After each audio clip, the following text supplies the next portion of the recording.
नमस्कार, आप देख रहे हैं कलम इंडिया न्यूज़ और मैं हूं आपके साथ दिव्या पांडे। अभी हमारे साथ खास बातचीत करने के लिए रवि नारायण सर जो है जुड़े हुए हैं, इनसे ही बातचीत करेंगे और इन्हें बधाई भी देंगे कि भाई प्रदेश अध्यक्ष बने हैं बिहार के। रवि नारायण सर, बहुत बहुत बधाई हो आपको, प्रदेश धन्यवाद। अध्यक्ष बने हैं। धन्यवाद। आपके सारे दर्शकों को मेरा प्रणाम, नमस्कार। और इस बिहार प्रदेश अध्यक्ष बनने की जिम्मेदारियां जो है मेरी, वो मैं पूर्ण निष्ठा से निभा रहा हूं। अभी 3 दिन ही हुआ है मुझे जी।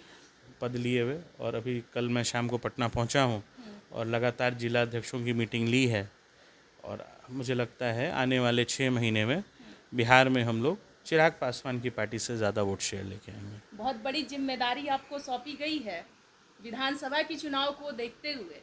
जी, इस बार हमारी पार्टी 50 सीटों से ज़्यादा पे चुनाव लड़ेगी और मजबूती से चुनाव लड़ेगी। अगर गठबंधन में हमारा रहा तो गठबंधन में, अगर हमारा भागीदारी रही बिहार में तो गठबंधन में लड़ेंगे।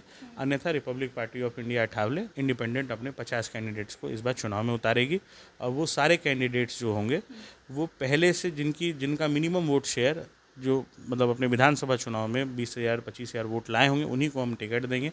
ये भी नहीं कि कोई डमी कैंडिडेट्स खड़े होंगे कहीं से। आप अपने अकॉर्डिंग जी कैंडिडेट चूज जी, कीजिएगा। अभी हमने 5-6 सीट्स के लिए चुनने का प्रक्रिया भी स्टार्ट कर दी है। इन 3 दिनों में मुझे आने वाले 2 महीने में सर को सारी लिस्ट भी देनी है बिहार की, क्योंकि अब चुनाव में ज़्यादा समय रहा नहीं है जी। और हो सके बिहार चुनाव बहुत जल्दी हो।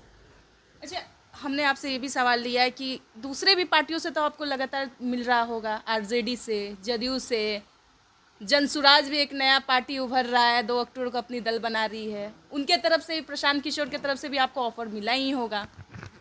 देखिए, जिन चीज़ों को मैंने चुना नहीं या जिन चीज़ों पे मैंने दिमाग लगाया नहीं, उन चीज़ों के बारे में बात करने का क्या फ़ायदा। ना मुझे बोलने में अच्छा लगेगा, ना सामने वाले को सुनने में अच्छा लगेगा। देखिए, आरपीआई की सबसे बड़ी जो कह सकते हैं ना कि इसके जो प्लस पॉइंट है वो ये है कि बाबा भीमराव अंबेडकर की पार्टी है ये। बाबा साहेब भीमराव अंबेडकर जी की पार्टी है।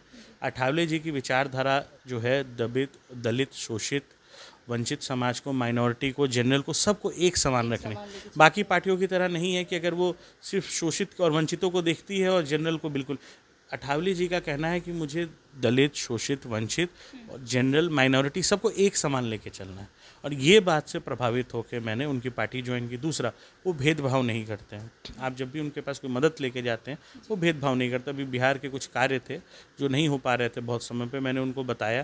कुछ जनरल्स के ही काम थे, जनरल, उन्होंने उसको बखूबी किया। उन्होंने ये भेदभाव नहीं किया कि अच्छा ये जनरल है तो मैं नहीं करूँगा। यस, ये सबसे अच्छी बात है। वो लोगों को लोग समझते हैं, ना कि जात पात और धर्म के तराजू में आजकल आते हैं। जातिवाद तो बहुत हो रहा है रवि जी, देख रहे हैं किस तरीके से हर पार्टी में जातिवाद ही दिख रहा है। हमारी party RPI of Republic party of India, RPI Athawale में किसी तरह का कोई जात पात नहीं होता है।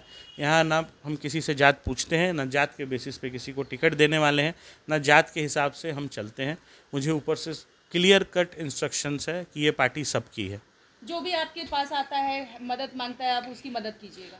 बिल्कुल, और हम कर भी रहे हैं। मेरी यही विचारधारा थी। मैं टीम रवि नारायण के नाम से जो मेरा संगठन था, जिसके थ्रू मैं कार्य करता था लोगों के हित में, वहाँ पे भी हम जात पात नहीं पूछते थे किसी से।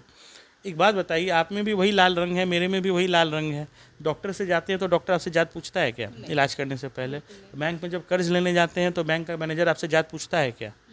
तो जब आप कहीं भी जाते हैं, मदद मांगते हैं, तो आपसे कोई जात पूछ नहीं रहा, तो फिर राजनीति में जात क्यों पूछना, धर्म क्यों पूछना? ये धर्म जात से हम लोग परे हैं। रिपब्लिक पार्टी वाले, RPI Republic party of India, हम लोग रिपब्लिकन, इनसे अलग हैं। ना हम भाजपाई हैं, ना हम कांग्रेस हैं। We are Republican and we are proud of it. और हम लोग बाबा भीमराव साहब के विचारधारा वाली पार्टी है हमारी। और हम बाबा भीमराव साहब ने हमेशा ये कहा, इन्होंने कभी ये नहीं कहा था कि सिर्फ शोषित, उन्होंने कहा था सबको समान अधिकार होना चाहिए। इसलिए उन्होंने आरक्षण दिया था। और आरक्षण के कारण, उनके आरक्षण का तर्क ये था कि जो समाज बहुत समय से दबा हुआ है वो भी आके सबके बराबर खड़ा हो। हम उस विचारधारा की पार्टी हैं।